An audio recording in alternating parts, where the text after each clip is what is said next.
Bref, ce matin, après avoir enfin fini de me préparer, j'ai pensé à tout ce que j'avais fait pour en arriver là. Avant, j'habitais dans le sud.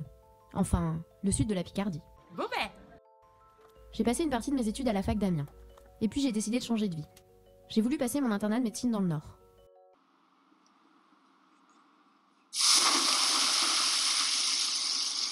Du coup, j'ai fait mes valises et en 2009, je me suis installée à Lille. Après mon emménagement, j'ai commencé à faire la liste des trucs que je voulais faire avant la fin de mes études. Et aussi des trucs que je voulais continuer à faire. J'ai commencé à rencontrer des mecs plutôt sympas. On passait pas mal de temps à l'hôpital, mais aussi dans les bars, à découvrir les bières du Nord. Qui dit loisir, dit travail. Et il fallait quand même que je gagne ma vie. Du coup, j'ai fini mon internat et j'ai commencé à faire des remplacements. C'était pas toujours évident de m'adapter aux patients du Nord. Ouais, je viens vous voir, c'est pour Dylan, il y a un nez qui guille depuis 3 jours, je sais pas le jour qui se passe, Pimi, j'ai ma queue qui gratte, faudrait que j'arrêtis aussi parce que dès que moi j'ai le cognal, ça fait de mal. Enfin, peut-être des hémorroïdes, après je suis pas docteur, hein.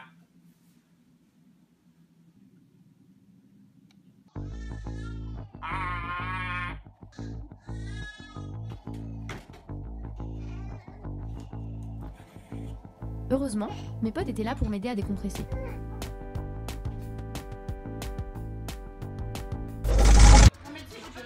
On avait nos bars fétiches et nos soirées à thème.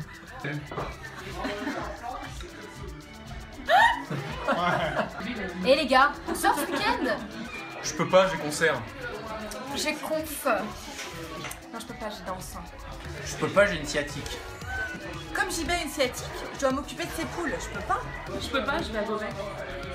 Bah, moi aussi. Je peux pas, je garde le chat de piquant. Et les faux chouchous. On irait pas à Berlin ce week-end?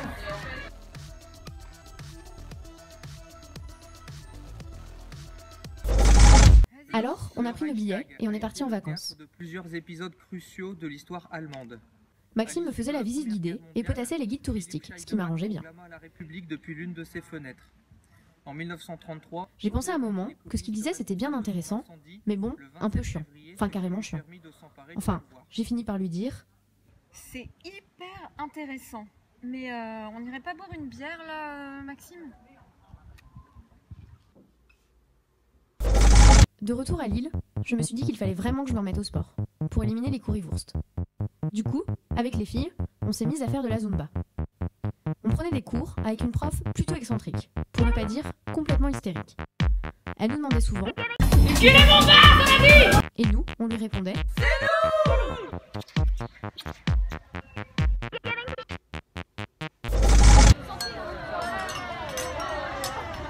Un jour, dans un bar, un type m'a bousculé.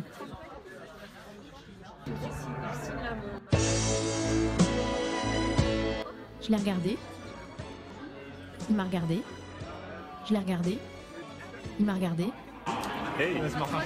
Il était plutôt pas mal. Bref, le courant est passé entre nous.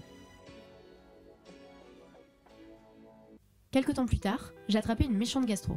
J'ai fait une échographie, parce que les médecins ne savent pas se soigner, parce que personne ne fait jamais d'échographie quand il a une gastro. J'ai écouté le médecin me dire qu'il y avait un œuf, un embryon, et même un petit cœur qui battait.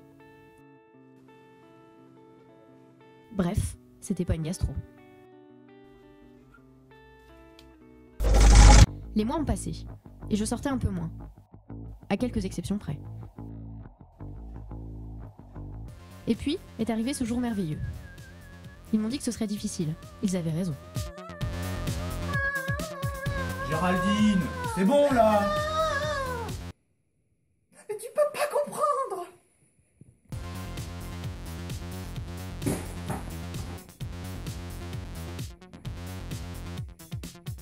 C'est une fille. Mais petit à petit, je suis devenue une vraie maman. Pendant ce temps-là, mon mec s'est mis en tête de courir un marathon.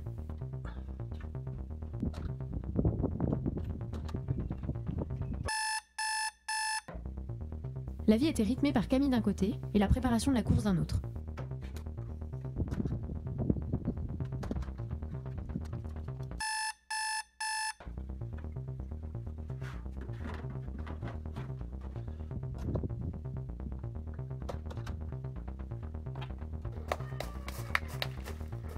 Et puis un jour, ça s'est terminé.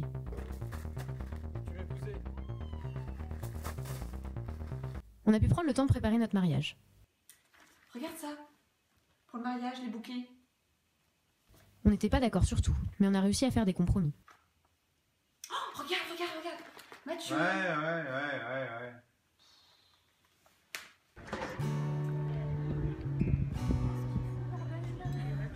Et puis, Mathieu a repris les entraînements, jusqu'à aujourd'hui, où il est arrivé à temps pour la cérémonie.